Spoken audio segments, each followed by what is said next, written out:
Good morning all. Welcome to the class of Structure Design of Foundation presented by Preena Praveen M3 SCCM SNIT Adobe. My topic is estimation of pile capacity by static and dynamic formulae. Introduction. When the soil at or near the ground surface is not capable of supporting a structure, deep foundations are required to transfer the load at deeper strata. The most common type of deep foundation are piles, piers, and casings. A deep foundation is generally much more expensive than a shallow foundation. It should be adopted only when a shallow foundation is not feasible.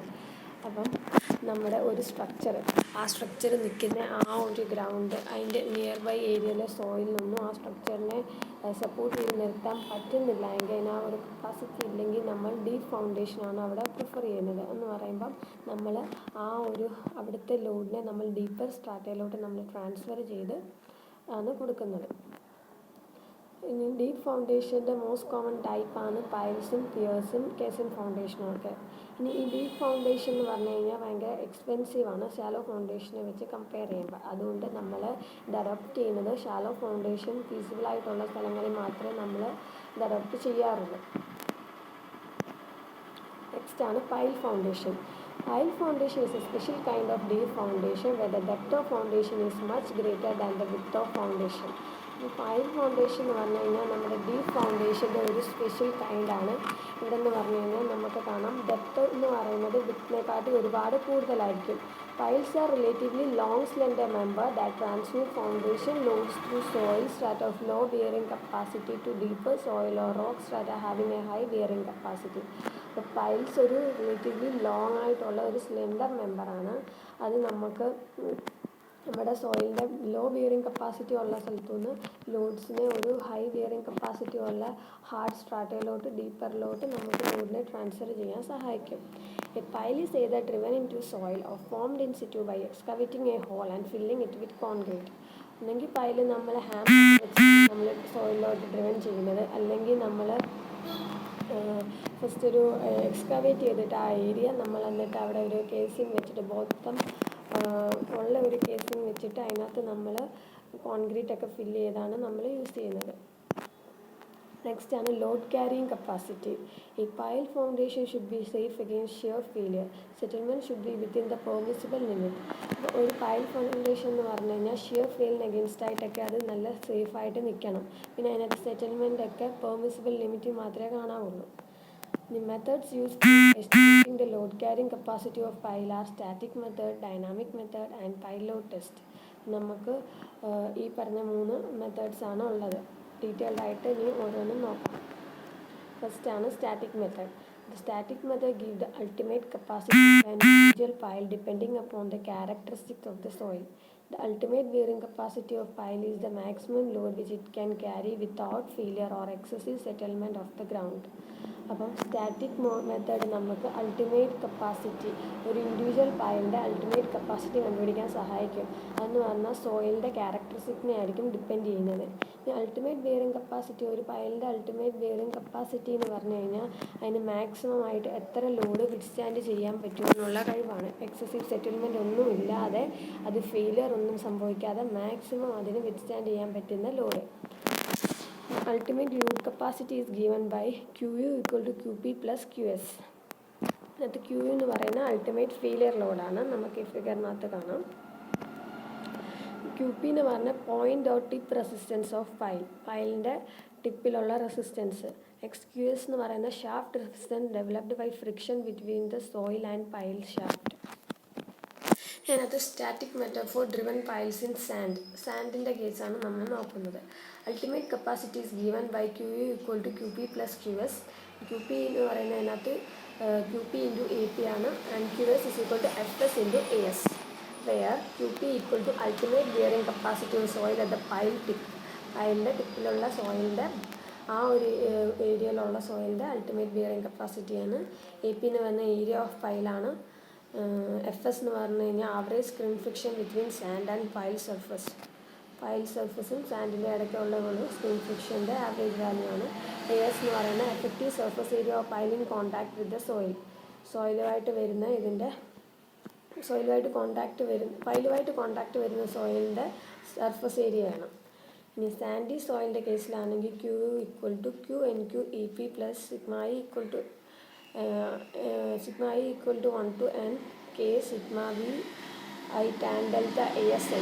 Q എന്ന് പറയുന്നത് effective vertical pressure at the pile tip, σv effective vertical pressure, K earth pressure coefficient, tan delta coefficient of friction between sand and the pile material.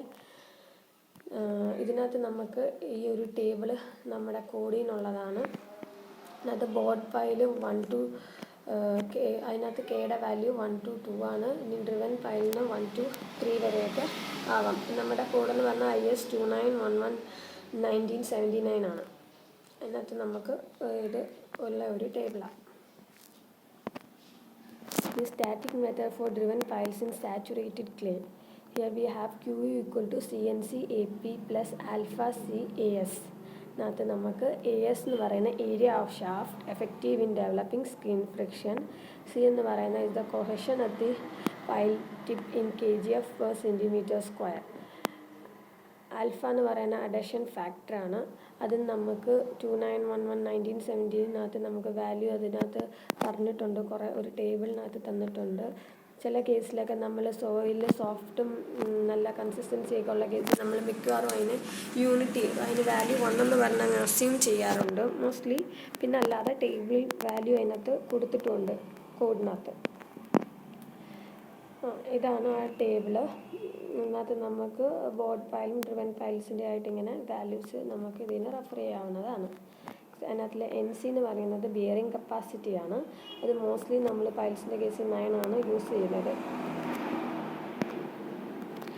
Dynamic formula. The dynamic formulae are based on the assumption that kinetic energy delivered by the hammer during driving operation is equal to the work done on the pipe.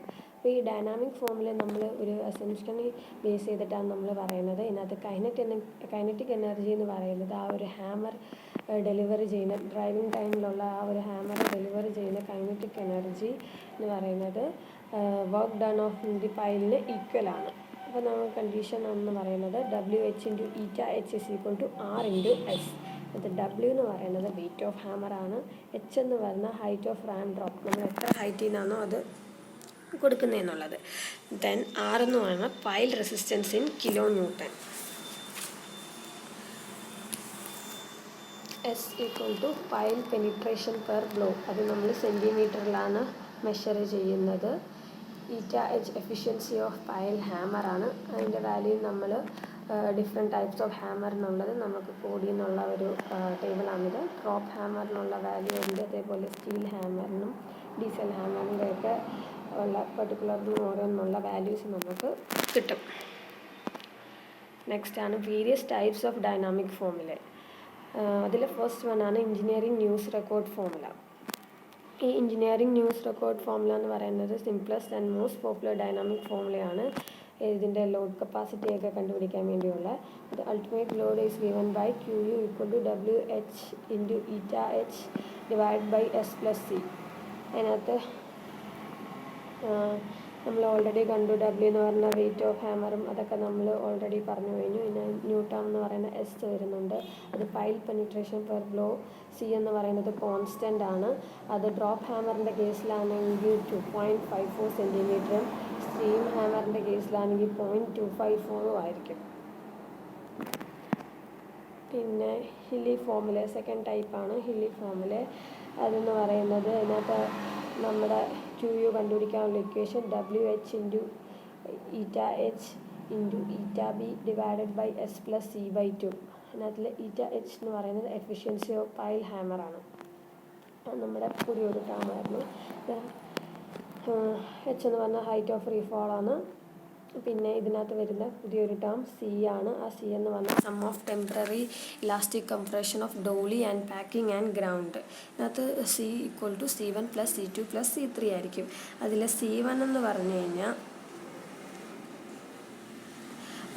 നമുക്ക് 1.77 × R/A ആണ് അതിൻ്റെ formula. പിന്നെ അടുത്ത C2 എന്ന് പറഞ്ഞു കഴിഞ്ഞാൽ 0.657 RD by A ആണ്. പിന്നെ C3-ക്കകത്ത് ടെമ്പററി കംപ്രഷൻ ഓഫ് ഗ്രൗണ്ട് മാത്രമേ വരത്തുള്ളൂ. C2-നകത്ത് ടെമ്പററി കംപ്രഷൻ ഓഫ് പൈലും, ഇതിനകത്ത് C3-ക്കകത്ത് ടെമ്പററി കംപ്രഷൻ ഓഫ് ഗ്രൗണ്ട് ആണ്. അതെന്ന് പറഞ്ഞു കഴിഞ്ഞാൽ ഫോർമുല C3 = 3.55 R/A. അതിൽ R എന്ന് പറഞ്ഞു കഴിഞ്ഞാൽ പൈലിൻ്റെ റെസിസ്റ്റൻസ് ടൺസിൽ തരുന്നതും, പിന്നെ D എന്ന് പറഞ്ഞു കഴിഞ്ഞാൽ അതിൻ്റെ ലെങ്ത്തും, A എന്ന് പറഞ്ഞാൽ ഏരിയ ഓഫ് ക്രോസ് സെക്ഷനും ആയിരിക്കും. ആ പറഞ്ഞ C1, C2, C3ൻ്റെ വാല്യൂ ആഡപ്പ് ചെയ്ത് നമുക്ക് കംപ്ലീറ്റ് കിട്ടുന്നതാണ് C. The efficiency of hammer below eta B depends on the weight of hammer, weight of pile and coefficient of restitution E.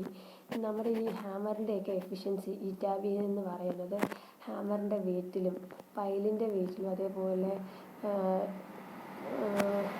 Coefficient of റെസ്റ്റിറ്റ്യൂഷനൊക്കെ നമ്മൾ ഇതിൽ depend ചെയ്യുന്നുണ്ട്. അതിന് നമ്മുടെ നൊട്ടേഷനാണ് E എന്നാണ് നമ്മൾ കോഎഫിഷ്യൻ്റ് ഓഫ് റെസ്റ്റിറ്റ്യൂഷൻ എന്ന് പറയുന്നത്. അപ്പം നമ്മുടെ കണ്ടീഷൻ എന്ന് പറഞ്ഞാൽ W എന്ന് പറയുന്നത് ഗ്രേറ്റർ ദാൻ EP ആണെങ്കിൽ നമ്മുടെ ഈറ്റാ ബി, അതായത് എഫിഷ്യൻസി ഓഫ് ഹാമറിൻ്റെ ഇക്വേഷൻ എന്ന് പറയുന്നത് W + E²P/W + P എന്നാകും. ഇനിയും നമ്മുടെ W weight of hammer in case EP-നെക്കാട്ടിലും പ്രോഡക്റ്റ് ഓഫ് E ആൻഡ് P-നെക്കാട്ടിലും കുറവാണെങ്കിൽ നമ്മുടെ ഈ efficiency of hammer eta B എന്ന് പറയുന്നത് ഇക്വേഷൻ ചേഞ്ച് ചെയ്യും. അത് W + E²P / W + P minus W - E²P/W + P (² എന്ന് പറഞ്ഞിട്ട് ഇക്വേഷൻ ചേഞ്ച് ആവും. ഇനിയാണ് ലാസ്റ്റ് മെത്തേഡാണ് Danish formula. The ultimate load capacity of pile as per Danish formula is given by, നമുക്ക് ഇക്വേഷനാണ് Q = W × H × eta H / S + 1 / 2S0. അതിനകത്ത് S0 എന്ന് പറഞ്ഞാൽ 2 eta WHD